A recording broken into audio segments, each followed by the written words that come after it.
Amigos de Jardín de Libros, estamos aquí en Larcomar en una nueva edición de la Feria del Libro Ricardo Palma y estamos aquí en el stand de Borrador Editores, Lápiz y la Biblioteca Abraham Valdelomar para recomendarles 3 libros interesantes que pueden encontrar en este stand. Por ejemplo, pueden encontrar Playas, el libro de cuentos de Carlos Calderón Fajardo, publicado por Borrador Editores. Es un conjunto de cuentos muy interesante que ya quedan muy pocos ejemplares, así que lo pueden encontrar aquí en el stand de Borrador. Otro libro interesante es Margarita no quiere crecer, de Julia Wong, también publicado por Borrador Editores. Julia Wong, además de poeta, es narradora, tiene escrito algunos libros de cuentos y próximamente presentará una novela. Y también queremos recomendar Sueño de ciego, obra reunida del poeta Raúl Deusto. Es un poeta muy interesante que merece ser leído. Y aquí han reunido su poesía, pero también una obra de teatro y algunos artículos y ensayos del poeta Deusto. El trabajo de edición ha sido realizado por la estupenda poeta Ana María Gasolo y publicado por Lápiz Editores y la Biblioteca Abraham Valdelomar. Y hoy día estuvimos con el periodista peruano Gabriel Gargurevich, quien viene a presentar acá a la feria su libro de entrevistas 8 mujeres, publicado por Aguilar. Así que lo dejamos con esta entrevista. Amigos, estamos aquí en el Hotel Casandina para charlar con el periodista Gabriel Gargurevich, que ha publicado el libro 8 mujeres, retratos de peruanas que encontraron el éxito y el poder, publicado por Aguilar. Cuéntame un poquito, para empezar, ¿cómo fue el proceso de selección de estas 8 mujeres? En realidad este proyecto se gestó en el año 2012, cuando yo tenía ya, digamos, un grupo de personajes con los que había trabajado y cuyas notas se habían publicado en la revista Cosas y incluso en Uruguay, en el suplemento El Cultural, el diario El País, que es donde colaboro.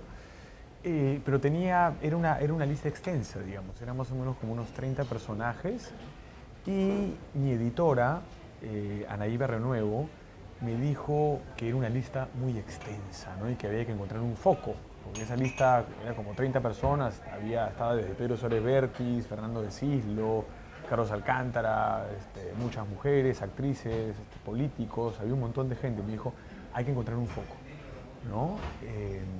Entonces pasó el tiempo, desde el 2012, y no le encontré un foco, no porque no se me ocurriese nada, sino porque no tenía el tiempo, digamos, de dedicarme y poder definir el foco, digamos, el ángulo, el concepto que podría, digamos, vender el libro. Pero sucedió la entrevista que le hice a Nadine Heredia en abril del 2014 y fue pues todo este bolondrón mediático, como te acordarás seguramente.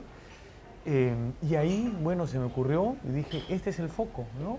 Son las mujeres, mujeres con poder, mujeres con éxito, mujeres avesadas, mujeres aguerridas, mujeres apasionadas, determinadas, decididas. Y se lo comuniqué a Anaíba Renuevo, fíjate, 2 años después, y me dijo, bueno, sí, efectivamente, este es el foco. Entonces, redujimos esa lista, nos quedamos con unas mujeres muy interesantes y ahí ya empezamos a depurar y se quedó con estas 8 mujeres. Llama mucho la atención la entrevista pues, a Nadine Heredia por todo el bolondrón que comentas. ¿Qué tan común es, digamos, tú que eres ya un entrevistador con oficio nato, qué tan común es que un entrevistado o una entrevistada te llame a reclamarte por una entrevista? Cuando me pasó esto con Nadine, ¿no? Que me llamó incluso ella personalmente por teléfono, que vinieron incluso sus asesores de prensa a buscarme a la revista, pidiéndome, ordenándome casi que quite ciertas partes, yo dije, bueno, sí, este es el típico caso, ¿no? Del entrevistado o la entrevistada que habla de más y que se arrepiente luego y que ve luego sus declaraciones en el papel y dice, esto lo dije yo, ¿no? Pero, sin embargo, sí me ha pasado varias veces, no muchas tampoco, pero sucede a veces que no quedan contentos. Eso, abro paréntesis, me duele mucho, ¿no? De verdad lo digo sinceramente, cuando un entrevistado no queda contento es algo que es duro en realidad para mí, ¿no? Porque no sé si he utilizado demasiado o demasiadas metáforas despiadadas quizá, pero es mi punto de vista, ¿no? Es mi honestidad, son las cosas como yo las recuerdo. Yo sé que la memoria a veces te juega juegos, digamos, y te entrampa y te lleva por otros lados, pero es mi memoria, son mis recuerdos y es mi honestidad, ¿no? Es lo que yo quiero contar. Entonces, claro, con Nadine sucedió esto de acá, pero yo creo que hubo un mal manejo de sus asesores de prensa, porque Nadine en momentos de la conversación habló y quería hablar, o sea, estaba con muchas ganas de hablar. Yo la vi como que tenía ganas de decir eso y sentar y dejar claro su posición, ¿no? Que era pues realmente no la mujer detrás del trono, sino la que está delante del trono, ¿no? Dirigiendo ministros y despachando, dando luz verde. Entonces, eso lo quería dejar claro. Ella era como si lo hubiesen sacado de su rutina, digamos, un poco tediosa, y en esa época también estaba ya empezando esa campaña mediática contra ella bastante fuerte. Eh, pero, pero aún así yo pienso que sus asesores de prensa la han alertado. Esa es mi teoría, ¿no? Que le han dicho, oye, fíjate, no, lo que has dicho, esto no va a traer problema, porque ella, como te digo, habló. Y si no, me imagino yo hubiese sido alertada por los asesores de prensa, creo que hubiese quedado mejor la situación, ¿no? Tú como entrevistador, una de las virtudes que uno encuentra cuando lee tus entrevistas en Cosas y en otros medios es esta capacidad de un poco de develarnos, ¿no? El mundo interno, a veces los misterios de ciertos personajes. En el caso de estas 8 mujeres, ¿cuál fue, digamos, de repente el trabajo más difícil de conseguir, de traspasar esa barrera con el entrevistado? Fíjate, es una estupenda pregunta en realidad. El que me escribió el prólogo, que es el editor justamente del suplemento cultural del diario El País de Montevideo, que se llama Laszlo Erdelji, él menciona en el prólogo algo que generó un poco de polémica entre algunos amigos míos que leyeron el prólogo, porque él decía que la que menos, digamos, se abrió fue Nadine Heredia, a pesar de que habló todo lo que habló y generó todo lo que generó, ¿no? Pero es verdad, o sea, yo creo que ella se cuidaba, si bien habló cuestiones políticas bastante reveladoras, yo sentí que ella sí se cuidaba mucho en otros aspectos, ¿no? En los aspectos quizás personales, en los aspectos emocionales sobre todo, emocionales, ¿no? Entonces, muy por el contrario de las otras 7 entrevistadas, que yo sentí que sí hubo una apertura emocional, ¿no? Que es ahí, en realidad, donde me gusta, digamos, enfocarme a mí, o donde me siento contento cuando veo que hay ese resultado, ¿no? Cuando el personaje, digamos, revela pasajes o revela sentimientos, pasajes emocionales.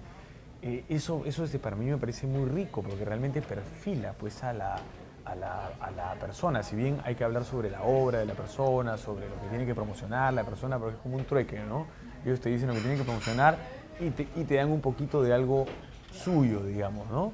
Creo que con Nadine esta cosa suya o esta cosa personal o esta cosa emotiva quizás sí se cuidó mucho y fue un poco complicado, ¿no? Fue un poco complicado, pero me dio otro espectro que fue, digamos, noticiosamente hablando, por el interés público que eso implicaba, que fue muy rico, ¿no? Que fue muy rico. Entonces, Nadine sí tuvo cierta complejidad en ese aspecto, ¿no? A veces uno cuando va a hacer una entrevista tiene una idea o un preconcepto del personaje que va a entrevistar y muchas veces esa imagen cambia, ¿no? Cuando uno ya hace la entrevista.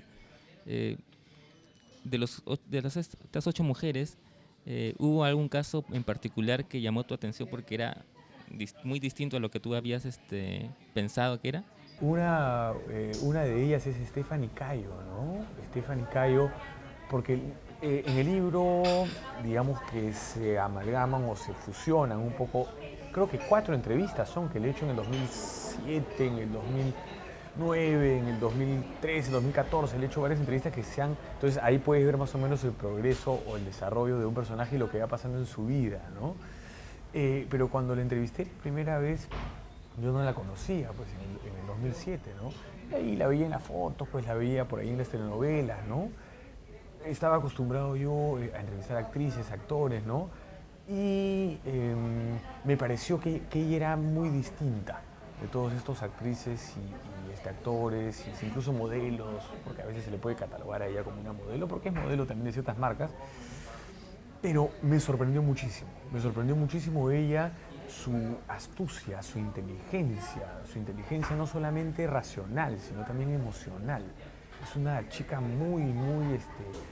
sabe por dónde ir, por dónde pisar, es una capa, sabe cómo hacer su estrategia para, para poder comunicar mejor o de manera óptima sus logros, su carrera. Es muy sutil ella, es muy, ¿cómo llamarlo? Es muy estratega, pero a la vez tiene una dulzura, ¿no? Y tiene, que no es pose, ¿no? O sea, es una chica muy dulce, de verdad, y tiene una nobleza, no sé, pero tiene un mundo emocional muy rico, muy rico, ¿no?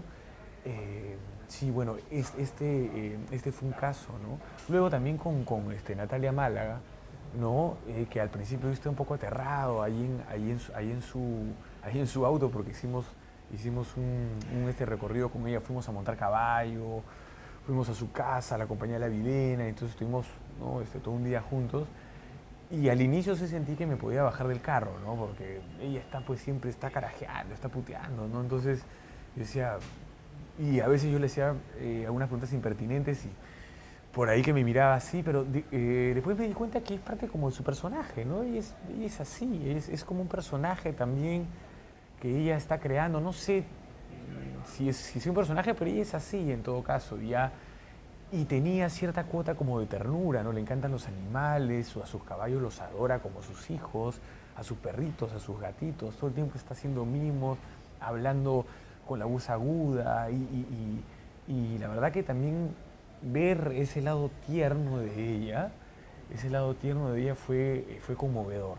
¿Cuál es el secreto para entrevistar? Uno a veces ve en la televisión, sobre todo, entrevistadores que pierden la compostura, ¿no? Se dejan llevar por las pasiones, digamos, ¿no? Y termina tergiversando el hecho de la entrevista. Yo creo, claro, bueno, siempre hay estas cosas básicas que hace cualquier periodista o que debería hacer en todo caso cualquier periodista, que es informarse primero, obviamente, sobre el entrevistado, ¿no? Para poder hacer las preguntas pertinentes, para poder hacer las preguntas que sorprendan al entrevistado y eso ayude, digamos, a romper el hielo, ¿no? Porque si tú le haces una pregunta a un entrevistado, no sé, pues una pregunta que podría ser de los datos caletas, pues, ¿no? Del libro determinado escritor que se publicó en una edición limitada y que se vendió en España, tú le sacas eso, entonces el entrevistado se va a sorprender, su ego se va a inflar un poco y se va a romper el hielo y ¡boom! Y te va a empezar a hablar y va a decir, mira, qué bien, ¿no? Sobre todo cuando hablas de la obra del entrevistado, eso siempre ayuda como a romper el hielo, porque de eso se trata, ¿no? Pero yo creo, si me preguntas por un estilo particular, aparte de estas formalidades, tiene que ver, ya no sé si con mi personalidad, ¿no? Pero sí tiene que ver con un deseo genuino, ¿no? Por querer saber la historia de la persona que tengo enfrente, ¿no?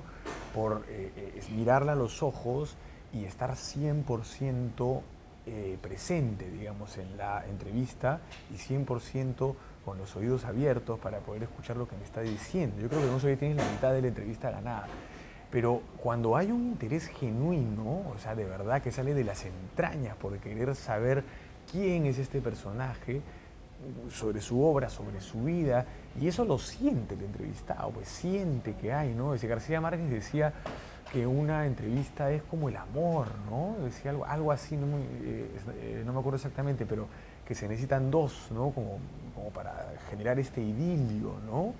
Entonces yo creo que va un poco por ahí, ¿no? Por esta seducción que no es una artimaña barata, ojo, no es una seducción de Don Juan, no tiene que ver con eso. Es realmente, yo creo, una complicidad que uno puede demostrar, a veces compasión, a veces esa conexión, ¿no? Muy humana, ¿no?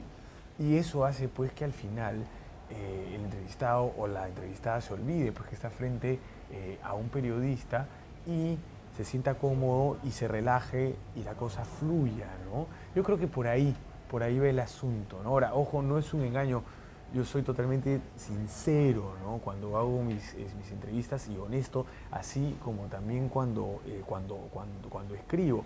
A veces, como decíamos al inicio, se molestan y hay muertos heridos y eso me duele, pero bueno, son gajes del oficio, ¿no?